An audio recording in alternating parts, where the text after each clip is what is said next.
Good afternoon. S food service home ডেলিভারিতে আজকে একটা স্পেশাল একটা খাবার দেখাবো। আমি জানি না এটা সবাই খেয়েছে কিনা, এটা সব জায়গাতে অ্যাভেলেবল থাকেও না। বাড়িতে আজকে মাকে অনেক রিকোয়েস্ট করে শীত যাওয়ার আগে লাস্ট টাইম আর একবার খেতে ইচ্ছে হলো বলে খাবো আজকে আমরা। এটা কি সেটা যারা খেয়েছে তারা নিশ্চয়ই বুঝতে পারছে, যারা খায়নি তারা বুঝতে পারবেন না। এটা চালের গুঁড়ো দিয়ে বানানো হয়, চালের গুঁড়ো, চালকে আটা বানিয়ে চালের গুঁড়ো দিয়ে এই রুটিটা বানানো হয়। এই রুটিটা আমার খুব প্রিয়, যারা যারা খেয়েছেন তারা নিশ্চয়ই এর স্বাদটা খুব ভালো করেই জানেন।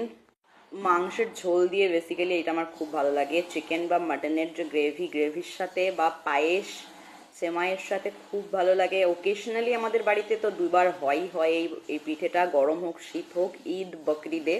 তাছাড়া শীতের দিনে বেশিরভাগ সময়, শীতের সময় সব কিছু খেয়ে কমফর্টেবল হয় বলে শীতের দিনে বেশিরভাগ সময় আমরা খেয়ে থাকি।